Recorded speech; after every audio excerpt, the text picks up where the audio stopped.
Romanos 8, versos 12 al 17, dice la palabra de Dios: así que, hermanos, deudores somos, no a la carne, para que vivamos conforme a la carne.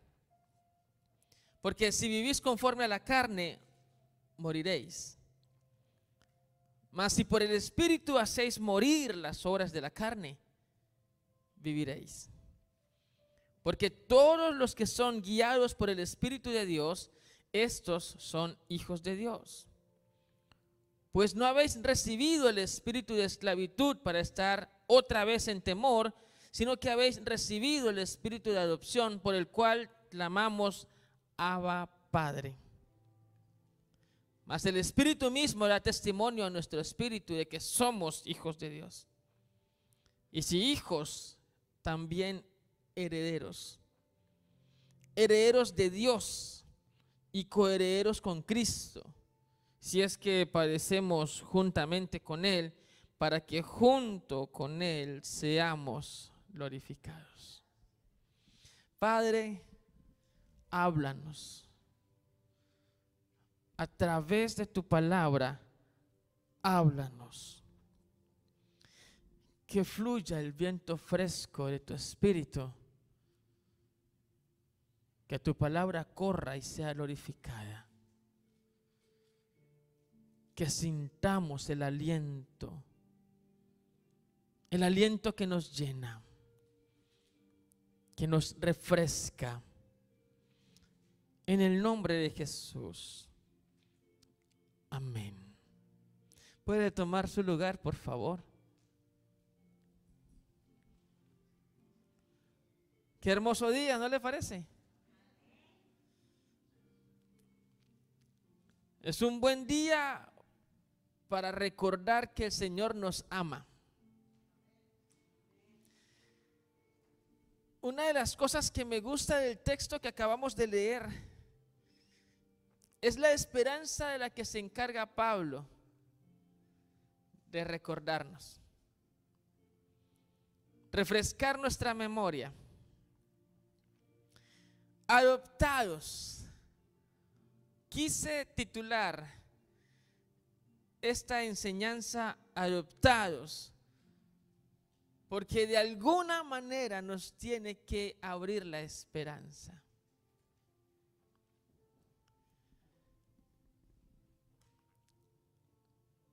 Lo primero de lo que Pablo está haciendo referencia en esta porción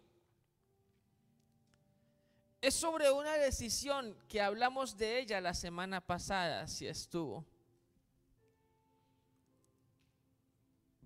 O una decisión de vida o una decisión de muerte. No sé si lo recuerda.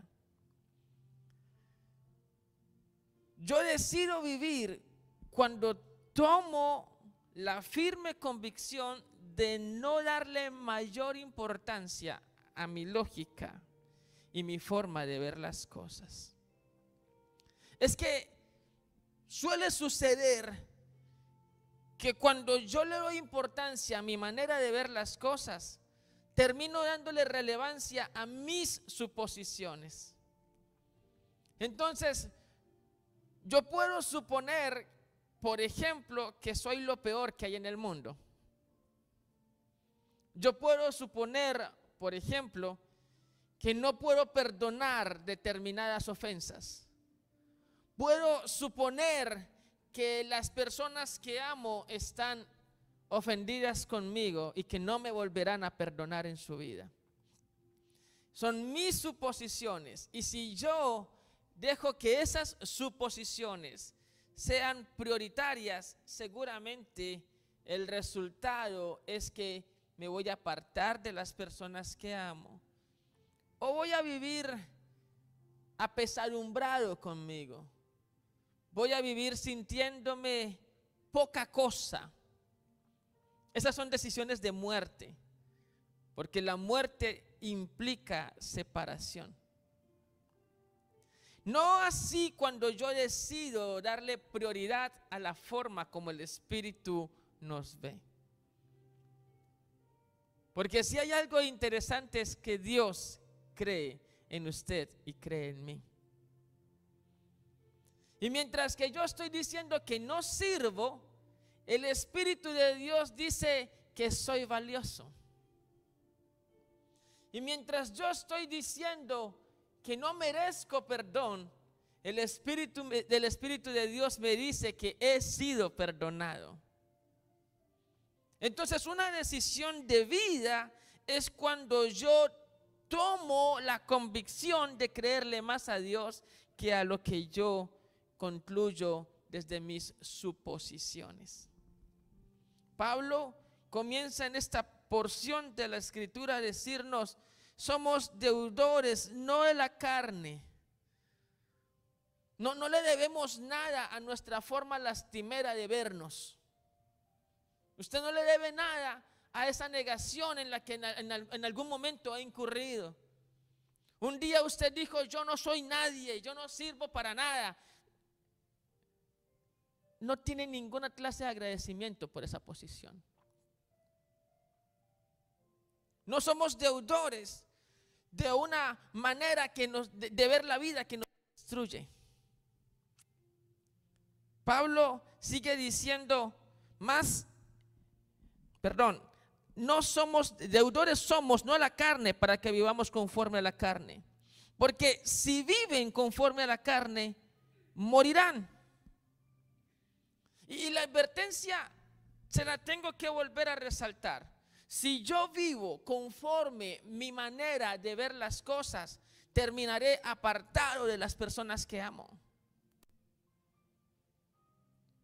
Porque me es muy fácil levantarme una mañana y ver que mi esposa no me saludó, y me es fácil pensar que ella está enojada. Luego mi lógica me dice que se enojó sola porque yo no hice nada. Y si se enojó sola, pues se contenta sola. Así que si ella está enojada, pues yo enojado y medio. Y no le voy a hablar. Pero el punto de partida de ese comportamiento fue que mi lógica me dijo que ella estaba enojada. Si yo vivo conforme mi forma de pensar, recuerde que la semana pasada le decía que vivir en la carne es vivir conforme yo pienso. Si yo vivo conforme mi manera de pensar, lo único que voy a cosechar son decisiones erradas. Y entonces salgo a la calle y el que me miró feo, ese es que le caigo mal. Y si yo le caigo mal, pues a mí me cae más mal. Y así voy a evaluar todo alrededor. Si vivo conforme a la carne, voy a morir. Pero si vivo conforme al Espíritu, el asunto allí es distinto. Entonces Pablo me sigue diciendo: si por el Espíritu haces morir las obras de la carne, vivirás. Una decisión de vida es cuando tomo la convicción de dejar de pensar así. Me es fácil ofenderme con el otro, pero una decisión de vida es cuando decido perdonar, o cuando decido no dejarme ofender. Mucha gente dice: ¿y cómo hago eso? Bueno, hablábamos la semana pasada y se lo tengo que recordar, que eso no es el resultado de chasquear los dedos. Algunas personas quisieran que el predicador les diga: pase acá, hermano, y extienda una oración y caiga ahí al suelo y se levante totalmente transformado, perdonando y amando a todo el mundo. Pero normalmente así no funciona. La manera como esto funciona es que yo tomo la decisión de no dejarme herir por mis suposiciones. Yo tomo la decisión de creer más en lo que Dios dice de mí y lo que Dios dice de mi hermano. Yo tomo la decisión de comenzar a trabajar menos en mi lógica y más en la lógica de Dios. Dice el versículo 14: porque todos los que son guiados por el Espíritu de Dios, estos son hijos de Dios. Entonces permítame recordarle, una decisión de vida surge cuando yo asumo con convicción no seguir dándole importancia a mi forma de ver las cosas. Una decisión de vida surge cuando yo doy pasos en función de ello. Yo no estoy esperando que me caiga escarcha de la cabeza. No sé si sabe qué es escarcha, como. ¿Sí sabe qué es escarcha? Ok, yo no estoy esperando que me caiga escarcha celestial para yo tomar una decisión de amar a la persona que tengo al lado. Para tomar la decisión de volver a creer en mí. Yo creo en mí porque Dios ya creyó en mí. Así mis ojos no estén viendo nada. Si Dios ya vio algo en mí, yo lo creo. Pero a partir de allí, esta decisión de vida va a provocar una consecuencia positiva, si se quiere. Porque el resultado de decidir confiar en Dios, entonces soy guiado por Él y esto me lleva al camino de ser hijo de Dios. Pablo dice, no han recibido el espíritu de esclavitud para estar otra vez en temor, sino que han recibido el espíritu de adopción por el cual clamamos, Abba, Padre. Y aquí es donde Pablo trae una idea que me encanta. Él dice, ustedes y yo hemos sido adoptados.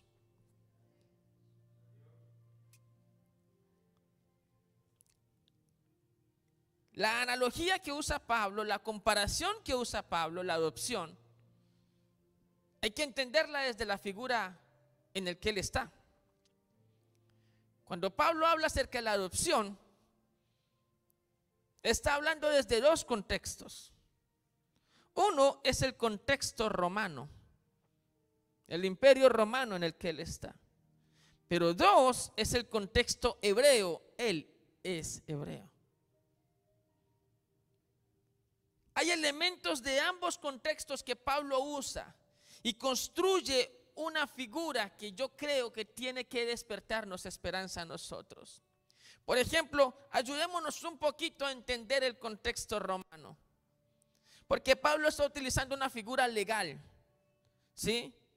El tema con el contexto romano es que la adopción era un asunto muy serio.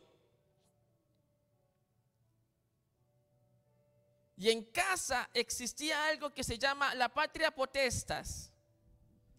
Y la patria potestas quiere decir que el padre de casa, el padre de familia, tenía autoridad total sobre los hijos. Mientras usted estuviera en la casa con su padre, en el contexto romano, el padre de familia podía tomar decisiones sobre tu vida. Podría decidir con quién te casabas incluso. Tenía completa autoridad sobre la persona.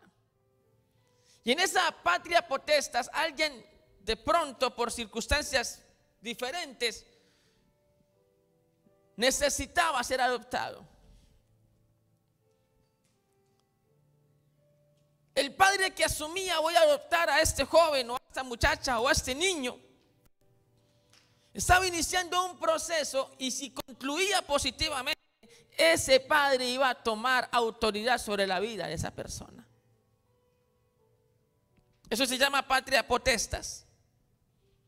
Era tan serio el asunto que para hacer la adopción romana, había que hacer una ceremonia. Una ceremonia donde estaban divididas en dos etapas. Una etapa se llamaba mancipatio. ¿Usted ha escuchado la palabra emancipación? ¿Y sí sabe qué significa emancipación? ¿Alguien sabe qué significa emancipación? Cuando llega el adolescente todo feliz porque ya tiene 18 años, ¿ya se ha visto? Ya soy mayor de edad. Ahora yo voy a hacer lo que yo quiera. Eso es una especie de combinación extraña de emancipación y de emancipatio. Porque el adolescente de 18 años sigue en la casa del papá. Y todavía no se está pagando su propia renta ni su propia comida. Pero ya tengo 18. Me emancipo, dice. El que sabe utilizar el término dice, me emancipo. Emancipar significa me independizo. Me libero de la patria potestas. Puros términos romanos. De allá venimos. ¿Qué hacemos? Me libero de todo esto. Entonces, en la ceremonia existía una parte que era mancipatio. Y mancipatio básicamente consistía en comprar al que iba a adoptar. Era simbólico. Entonces, con la representación de monedas se compraba 2 veces al que se iba a adoptar. Y luego venía la segunda parte, que es vindicatio. Y vindicatio, no sé si ha escuchado la palabra reivindicación. ¿Sí la ha escuchado? ¿O no le suena esa palabra? Necesitamos ser reivindicados. ¿No escuchaba a nadie diciendo eso? Y reivindicación es vindicar otra vez. Es decir, vindicar es habilitar. Y reivindicar vendría a ser la idea de que necesito que me crean otra vez. ¿Me sigue? Entonces primero venía la parte de mancipatio, y con mancipatio estoy comprando al muchacho, y vindicatio. Y en la parte de vindicatio, en esta ceremonia, ¿sí?, uno de los magistrados romanos presentaba el caso legal para la transferencia de la patria potestas a quien estaba adquiriendo la adopción. En otras palabras, primero lo compraba y luego quedaba vindicado o quedaba habilitado como formalmente hijo en la nueva familia. ¿Sí? Y en eso, la persona que ya hacía parte de la nueva familia tenía algunos deberes y algunos privilegios. Por ejemplo, básicamente estamos hablando de 4 consecuencias de la adopción. La primera de ellas, todos los derechos que le correspondían en su vieja familia se perdían. Todos los derechos que tenía en la anterior familia se perdían. Pero automáticamente quedaba constituido como heredero de todos los bienes en la nueva familia. ¿Sí me está siguiendo o no? Entonces fíjese que Pablo hasta aquí nos está dando un contenido de esperanza increíble. Jesús en algún momento le dijo a algunos fariseos: ustedes son hijos de su padre el diablo. De esa familia vienes. Pero resulta que cuando tú dejas de darle prioridad a tu forma de pensar y asumes que el Señor Jesús es tu Salvador, es tu Redentor, es tu soberano, y comienzas a depositarte en Él y te dejas guiar por su Santo Espíritu, en ese momento inicia un camino de adopción en donde tú dejas de lado todo lo que representaba ser hijo del diablo y ahora asumes la bendición de todo lo que representa ser hijo de Dios. Eso es básicamente lo que Pablo está diciendo. Estás haciendo parte de una nueva familia. Una familia en la cual ahora tú eres hijo de Dios. Ni siquiera eres sirviente en la nueva familia. Eres hijo, has sido adoptado.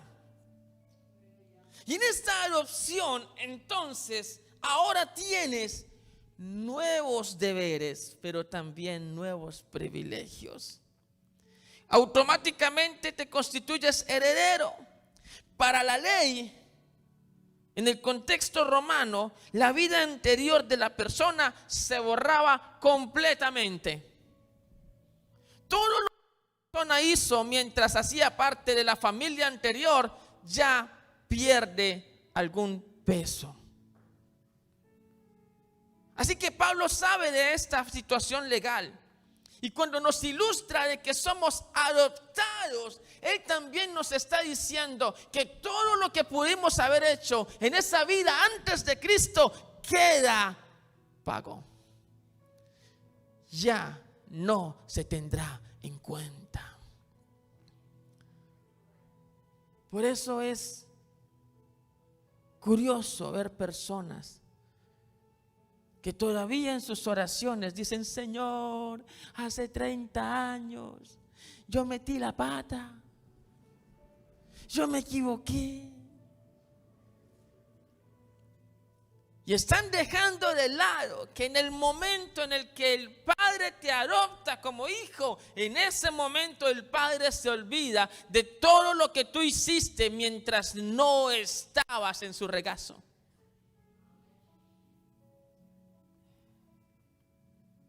Para la ley, era hijo de su nuevo padre en todos los sentidos, quien fuera beneficiado con la adopción. Y Pablo nos está diciendo que una vez adoptados, somos hijos de Dios en todo sentido. ¿Cómo no despertar esperanza en nosotros? Ahora, el problema es que esta perspectiva romana tenía dos inconvenientes básicos. Uno de ellos, no se adoptaban mujeres, solo se adoptan varones. Excluyente, ¿no? Pero el otro es que normalmente la adopción se daba en función de egocentrismo. Entonces alguien adoptaba simplemente porque necesitaba seguir postergando su riqueza, porque necesitaba seguir dándole una estirpe a su apellido o a su nombre. Las razones en la adopción romana solían ser egoístas, muy difícilmente eran altruistas. Las motivaciones para adoptar a alguien podían estar relacionadas más con la necesidad de conservar un estatus que con el deseo de rodear a un indefenso. Ahí, en ese punto, es donde entra a llenar esos vacíos el contexto de la adopción hebrea. Porque Pablo es hebreo. Y Pablo sabe que en la Biblia hubo adopciones. Por ejemplo, en la Biblia se nos habla de la adopción de Moisés, que fue tomado por la hija del faraón. Ella no estaba interesada en egocentrismos.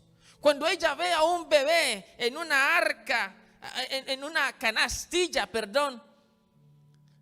ella no está pensando que con ese bebé ella se va a hacer la vida. No, para nada. Ella está encontrando a un niño indefenso. Sabe que ese niño es hebreo. Sabe que si ese niño ella no lo toma, lo van a matar. Ella sabe que ella es la salvación de ese niño. Y decide tomarlo porque tomó la decisión de ayudar. Esta adopción no tenía nada que ver con egocentrismos. Esta adopción tenía que ver con el deseo de ayudar a un indefenso. Y ese es el sentimiento que el Señor nos quiere transmitir cuando nos habla de que somos adoptados. No se basa en el egocentrismo divino. De hecho, no pudiésemos pensar en tal concepto. Se basa en el deseo de Dios de ayudarte y ayudarme, de levantarte y levantarme. Se basa en el deseo de Dios de ser nuestra salvación. ¿Quiénes somos en tanto no tenemos a Dios en nuestro corazón? Algunos son conscientes de lo que somos, otros no. Algunos son conscientes que hay vacío en nuestra alma, hay vacío en nuestro ser. Otros piensan que no necesitan a Dios para nada. Al fin del tiempo se dan cuenta que sí lo necesitaban.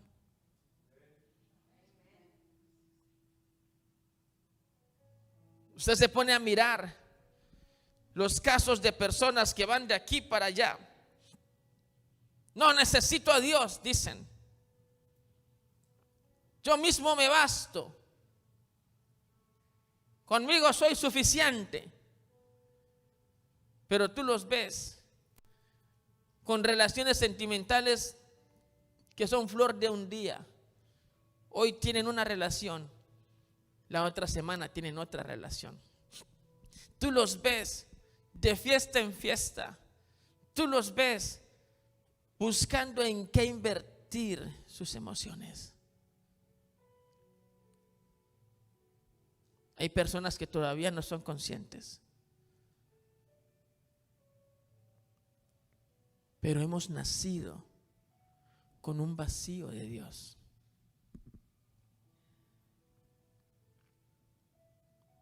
Miremos en perspectiva. Miremos a las personas que no tenían la oportunidad de conocer de Jesucristo. ¿Qué le parece? Miremos antes de que se predicara la palabra de Dios. Igual los seres humanos nacían, ¿cierto? ¿Y qué hacían? Y te darás cuenta que se inclinaban al sol, al agua, a la luna, que adoraban lo desconocido, a lo que le temían. Te darás cuenta que hicieron de los animales sus dioses. Porque de una u otra manera el hombre siempre ha necesitado de Dios. Es un vacío que está acá. Y ha querido llenar ese vacío con muchos esfuerzos, con muchos intentos. No llenarlo le ha provocado fuertes frustraciones al hombre. Algunos han terminado diciendo: yo soy mi propio Dios. No tienen otra opción más que buscarse en sí mismos ese esquema de divinidad que tanto necesitan. Sin embargo, no lo podrán llenar porque Dios solo hay uno.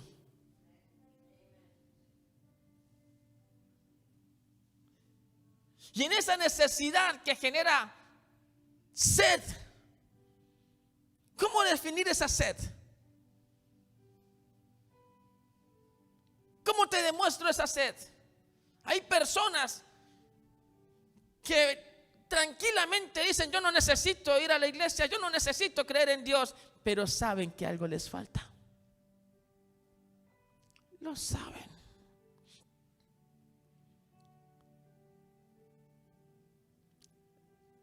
Salomón vivió eso, ¿sabe?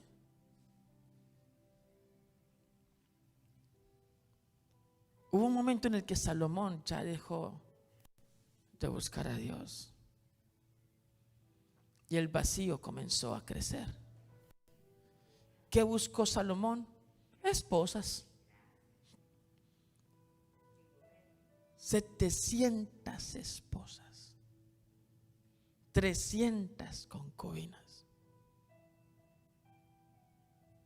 ¿Se llenó Salomón? Al final, en su vejez, Salomón escribe un texto en donde le dice a los que le están leyendo: ¿sabes qué?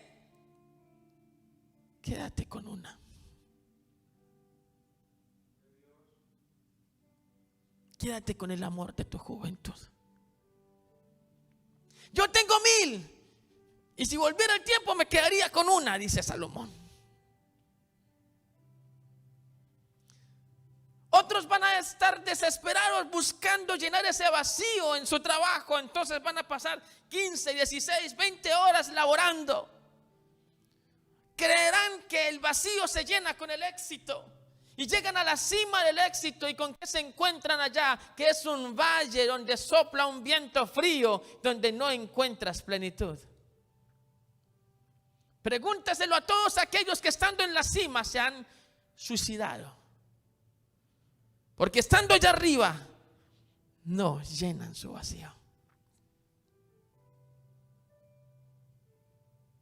Pregúntaselo a toda aquella persona que tú crees que es muy exitosa y tú miras su cuenta en Instagram y tú dices, ay, cómo viaja, ay, cómo se viste, ay, si yo tuviera una casa así. Ve y habla con esa persona y pregúntale si es feliz. Y si esa persona es sincera, te tendrá que decir que no lo es, que esto es un asunto de fachadas. Porque estamos urgiendo de ese amor divino y solo Dios puede proveernos de ello. Por eso, sin egocentrismo, Él toma la decisión de acercarte a ti, acercarse a mí y nos dice, quiero adoptarte. En Ezequiel 16 el Señor muestra cómo adoptó a Jerusalén. Dice, pasé por tu lado y te vi en tus sangres. ¿Sabe qué quiere decir eso? Cuando un bebé nace envuelto en sangre. Cuando un bebé nace, no es lo más atractivo que pudiese uno ver. Por supuesto que uno dice, es el niño más hermoso del mundo, es mi hijo.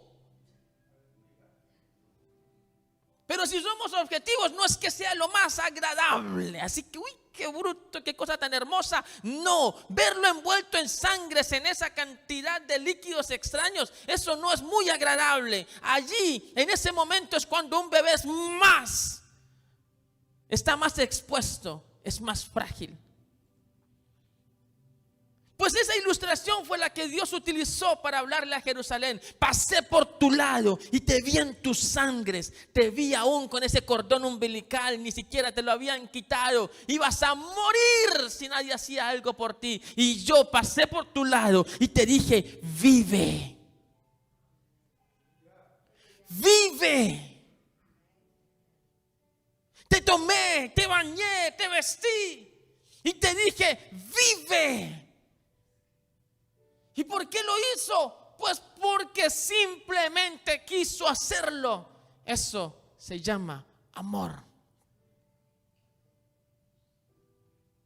Y el Señor nos muestra que no solamente se trata de algo desinteresado, también se trata de algo para todos. No es solo para los varones como la adopción romana. La Biblia nos habla de una mujer que, habiéndose quedado huérfana, fue adoptada por su primo. Mardoqueo adoptó a Esther. Se encargó de ella, la cuidó. Y Esther llegó a ser la reina de Persia. Si la adopción hebrea no es solamente para hombres, la adopción hebrea se abre a todos. Entonces, cuando Pablo está hablando de que hemos sido adoptados, no está diciendo solo los varones son adoptados. No, él tiene aquí en mente que el Señor ha adoptado a hombres y a mujeres por igual, y todos somos sujetos de la misericordia de Dios. Todos podemos ser llenos de ese acto de bondad. ¿Sabe? Pablo vuelve a hablar de la adopción. En Gálatas capítulo 4, versículos 4 al 7, Pablo dice, pero cuando vino el cumplimiento del tiempo, Dios envió a su Hijo, nacido de mujer y nacido bajo la ley, para que redimiese a los que estaban bajo la ley, a fin de que recibiésemos la adopción de hijos. Y por cuanto sois hijos, Dios envió a vuestros corazones el Espíritu de su Hijo, el cual clama, Abba, Padre. Así que ya no eres esclavo, sino hijo. Y si hijo, también heredero de Dios por medio de Cristo. Lo mismo que le dijo a los romanos, ahora se lo dice a los gálatas. Si tú eres hijo, ya no eres esclavo. Si tú eres hijo, ya no tienes por qué estar atado a un pasado tormentoso. Si tú eres hijo, ya no tienes por qué culparte de errores que hiciste. Porque cuando eres adoptado en la nueva familia, se deja de lado todo tu pasado y se asume un nuevo presente, un nuevo futuro. Si tú eres hijo, hay esperanza de que ya no tendrás por qué esperar que alguien restriegue contra ti tus errores. Eres hijo. Y esa condición de adopción trae libertad.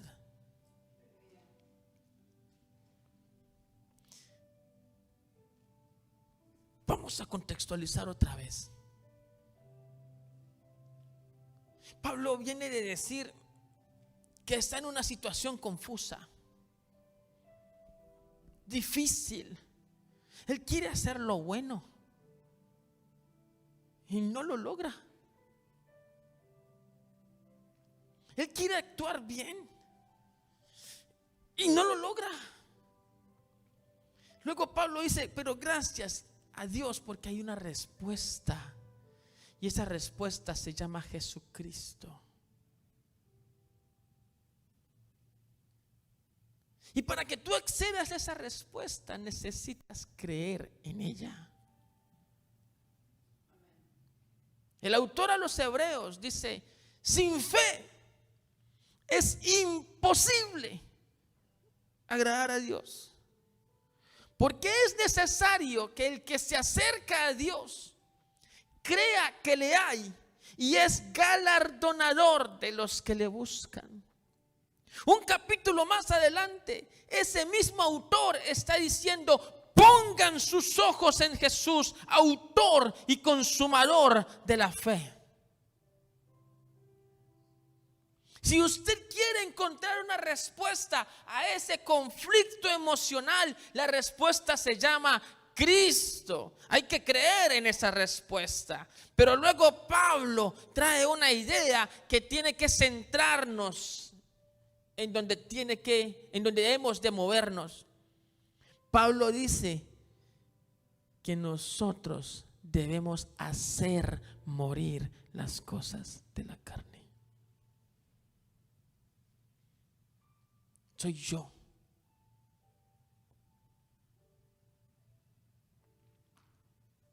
Es curioso porque nos hemos acostumbrado a hacer oraciones extrañas.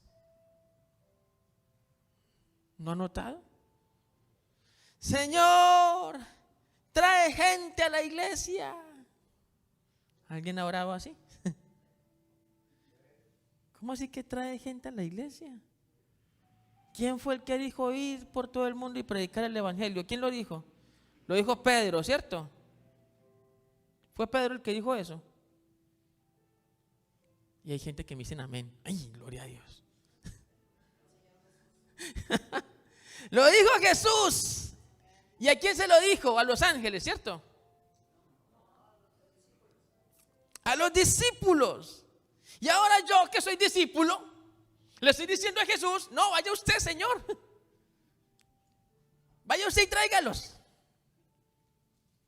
¿Sí se da cuenta de nuestras oraciones? Señor, apresura los pasos del que viene para el templo. Yo no sé si es que usted piensa que el que viene caminando, uy, ¿quién me estará acelerando los pasos?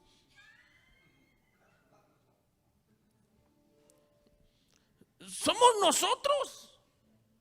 nosotros quienes nos tenemos que concientizar de estar aquí a tiempo.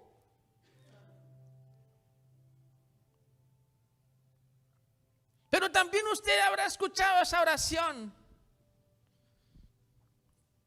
Señor, cámbiame. a esa oración le falta un pequeño elemento. Porque estamos esperando que Dios lo haga todo.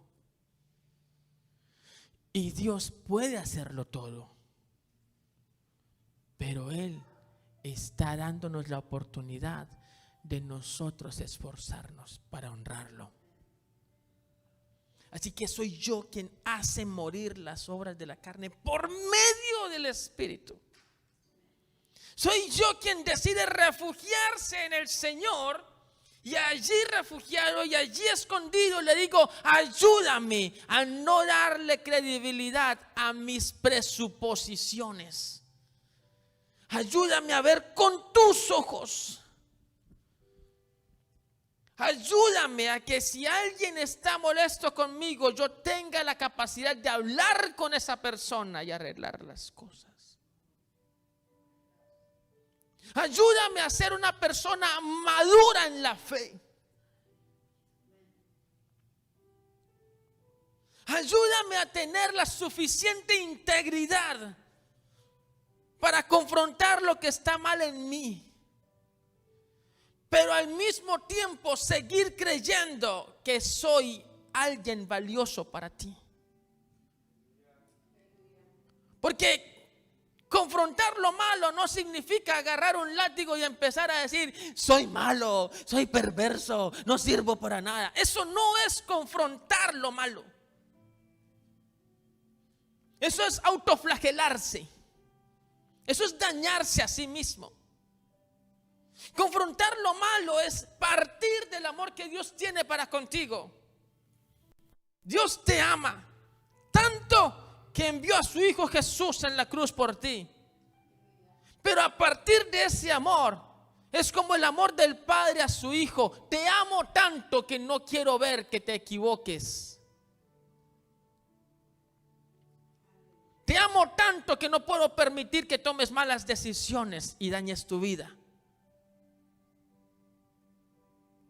Es el mismo amor del Padre hacia nosotros, sus hijos, que nos ama tanto que está allí en función de llevarnos a perfeccionar.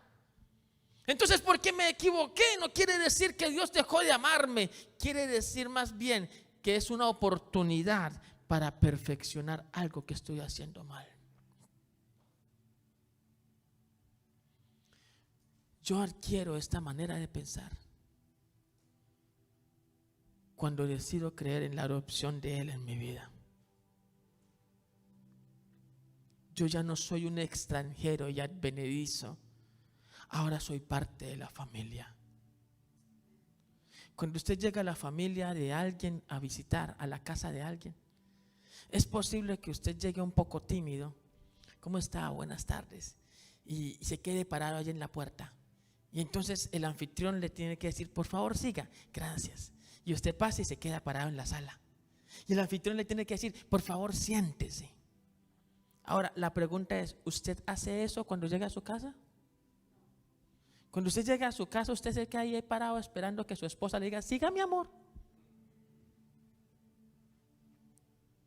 Usted entra a la sala de su casa y usted se queda ahí parado esperando que le digan que se siente. Usted ve la nevera de su casa desde lejos, usted tiene sed y usted está esperando que alguien le diga: puedes abrir la nevera, o espera, yo te traigo algo. Usted va a la nevera y toma agua, o toma soda, o toma lo que le quite la sed, y se va y se sienta en su sala y prende su televisor sin que le esté diciendo a alguien algo, nada, porque usted está en su casa. Y eso sucede cuando usted se siente hijo. Cuando usted se siente hijo, usted le cree al Padre que te está hablando palabras de restitución.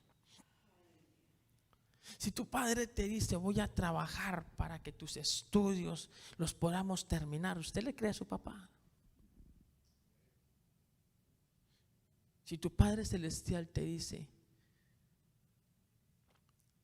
la sangre de mi hijo se derramó para que seas libre, ¿usted le cree a su papá?